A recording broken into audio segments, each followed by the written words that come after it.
let me throw to you some questions from social media. Thank you very much for these questions. At Vinatus No J, ano pwede niya gawin sa Senado without the influence of his Uncle Pinoy para ibigay namin ang boto namin sa kanya? This is basically that thing. What's her name?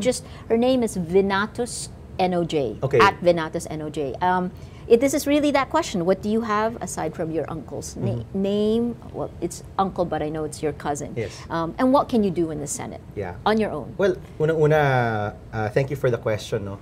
The truth is, a lot of people will probably make that assumption na the president and I are parang iisa yung boses. No? But the truth is, in history, if you look at the Aquino's different stands on issues, there was never a time when we acted as a monolithic group. No, we all had our own issues. We all focused on different areas, and we all had our own stands. So sometimes they didn't necessarily agree with each other. Yes. Right now, I think the president is doing a good job, and especially itong good governance trust is something that we need. No. Right. But on particular issues, I think the senators, not just myself, but everyone in Team PNoy are actually free to make their own decisions on particular issues. No? But that being said, our focus is really jobs, especially for young people, support for micro business owners, which of course includes financing, training, and access to market, and reforms in our educational system to make sure that the job skills mismatch isn't as large as it is now. No?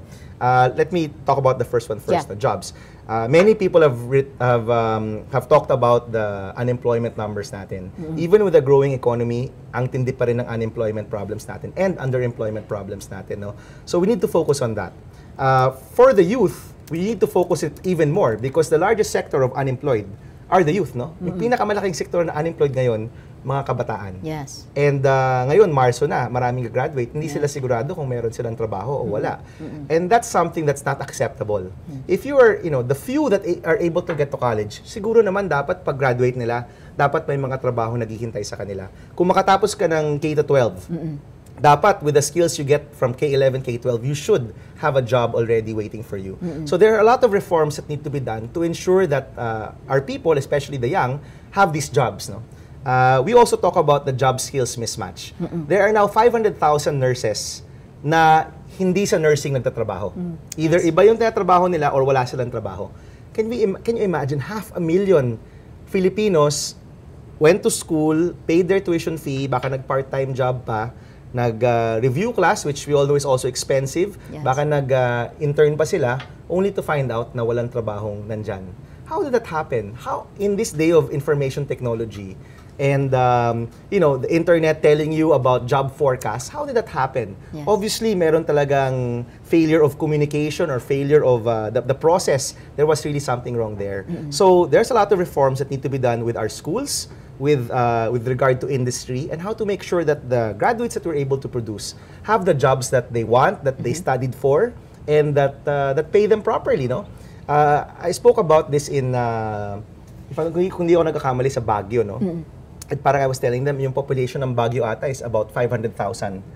So I was telling them, yung dami ng mga nurse na walang trabaho o ibang pinapasukan trabaho kasing rami ng buong populasyon ng Baguio City, which really caused their jaws to drop, no?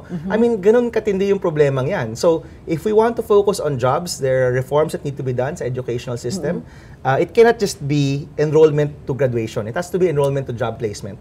And I know that there are people siguro who might react and say, oh, schools need to be disassociated from industry. But ako, I take another view, which is they need to be associated. Wala naman pinipilit, no? There are some countries that force you to take a course, but that information needs to be there. And earlier on, in second year or third year, you should already sort of know kung ano yung trabahong gusto mong makuha, ano yung skills na meron yung kailangan ng kumpanyang yon, at kung wala ka ng skills na yon, hindi pwede na at fourth year, doon ka lang maghahanap, tapos parang swerte-swerte lang kung may trabaho ka o wala, no? So there's a lot that needs to be done there. That's jobs and education, and of course yung support for businesses, no? That one naman is very close to my heart because as you know, no, we've been together in different fora. I talk a lot about social enterprise and helping our countrymen from the communities really develop sustainable businesses, no? Bakit importante yan? Importante yan dahil kung ang isang tao natulungan mo magka-negosyo o magkatrabaho, unang-una, ang laki ng dignidad na meron. The dignity that comes with earning for your family is there, no? Secondly, it's sustainable. You don't need to keep on giving dole outs because once you're able to get them on the right path, hopefully, they'll be able to be sustainable and support themselves already. And third, yung kakayahan ng Pilipino nasasayang eh. Kumbaga, my core belief is that Filipinos, magagaling, matatalino, masisipag, may kakayahan. Kulang lang ng opportunities, no? Opportunity na makapag-aral, makapagtrabaho, makapagnegosyo. But if the programs are there, and this is what I've seen in social enterprise, if the programs are there, if the policies are there, the interventions are there, you can trust that the Filipino can get themselves out of poverty. Kung nandyan yung tulong. Pero of course, kung kanya-kanya, talagang mahihirapan ka. But if you have, support from government, from the private sector, helping you and helping you get to a point where you can stand on your own feet. That development, I think, is what we need in our country. Yun yung hinahanap natin na people power talaga. Yes. Na hindi lang basta-basta binibigay ang dole-outs. No? Talagang yung totoong empowerment, no? Financial, political, it all comes from Filipinos being able to stand on their own feet, earn for their families on their own, and the next step there is making better decisions for themselves, for their families, and for their community. So that's what we will really try to focus on. And hopefully, if given a chance, we hope to really bring in these reforms to the Senate. Well, what's great is that you have coherence, how to funnel the experience you've had to where you want to go. But you say it with such certainty. I mean, for example, giving jobs, right? Many people older than you have tried to do this.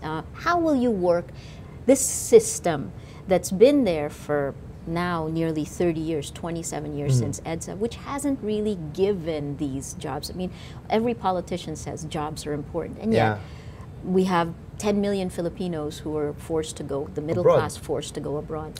How do you take this vision in the context of the reality of the systems, or lack of it? How will you function as a politician, I suppose, is what I'm asking you. Okay. Yung as a politician, let me set that question aside first. But probably I will look at it from the point of view of an entrepreneur. Okay. Because entrepreneurs are natural problem solvers, no? They are. But you have to work with other long-standing politicians who may be working against you. How will you deal with this? Yes. Well, just to my point lang, no? Yes, entrepreneurs are natural problem solvers. They work with the market, they work with what's there, they work with what they have to achieve the goals that they set out, no? Iba siya sa isang advocate, no? Or maybe iba yung pananaw sa buhay, no? Pero bilang isang entrepreneur, no? What I've learned is that if you're able to work in scarcity, as entrepreneurs usually do, you work in scarcity, you try to get all the stakeholders in, you don't shun away people, you try to get as many people on board, and little by little, you start very small and you grow it little by little, and you use, of course, perseverance and passion is important, but at the end of the day, you use tried and tested metrics, formula, the best things that you can learn from other countries and other projects, no? That's how I would tackle large problems, no? Hindi lang siya tipo na politiko na basta ako tama, kayo mali, no? In a debate, ganun yun, di ba? May positive tsaka, may affirmative tsaka negative side. An entrepreneur has that goal and will try to find the best and most efficient way to achieve that goal. And I think that's what we need. We need problem solvers right now. I was an advocate also at some point, no? Naging aktivista rin naman tayo, no? But having gone through the process of working in government, working with different stakeholders in social enterprise, nakikita mo na may mga ibang paraan, no? There are different ways to do things which probably can yield results right away or results that our countrymen need, no? For example, with regard to jobs, it's really difficult for me to see the problem as an entrepreneur because all the stakeholders want to work with each other. The industry wants to work with schools because para sa kanila, kung mayroong mga skilled workforce, mas madali buhay namin. It's less cost for us. The schools, they want to produce quality graduates because if they don't produce quality graduates, they're going to get closed down or nobody's going to enroll in their schools anymore. Government wants nothing more than for our unemployment rate to go down. And yet, hindi pa rin siya nagkakatugma, no? It's still a quagmire, no? So, as an entrepreneur, you look at the whole system, the systems approach, or systems thinking, and you say, all the stakeholders seem to want to work with each other. Wala ngang opposing force, eh. And yet, hindi pa rin sila nagkakatugma. So, maybe your role can be, somebody there in the center, bringing in all of these stakeholders together. So from what you're seeing, what is preventing that from happening? I'm not sure. Corruption? Could be a lack of reaching out to each other.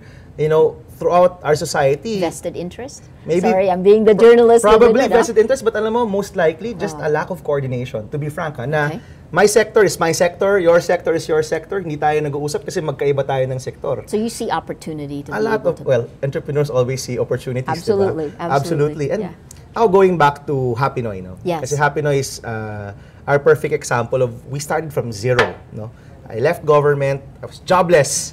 Okay? My business partner, si Mark, whom you know, left Unilever. We were both basically unemployed, no? Yes. I still had a TV gig on the side, but as you also knew, it was really a small thing lang. So, you know, we started with practically nothing. We started with our own savings, and we just started to get different stakeholders to come together. The microfinance sector helped us out. We were able to get a few companies to help us out. We were able to get some NGOs to help us out. And of course, the nanays, no, who were at the center of everything. And paunti-unti, na-refine yung model, nagkaroon ng suporta, we were able to bring it to 14 provinces. And that's the benefit of being an entrepreneur, no? If you can build something from scratch, literally, with all these different stakeholders. Yes. And to reach, well, you know, all modesty aside, no, PNoy has actually gotten quite large, no? Yes, yes. Hopefully, this type of intervention where you can affect so many thousands of Filipinos, if you had government supporting you, can you imagine how much more, the scale that you could actually bring these services to even more Filipinos? So, maybe one unique thing is, hindi ka talaga, the political mindset is only one of the hats that you can wear. And you can wear other hats like the entrepreneur hat or the activist hat. And depending on the situation, you can actually choose what's the best way to move forward. No?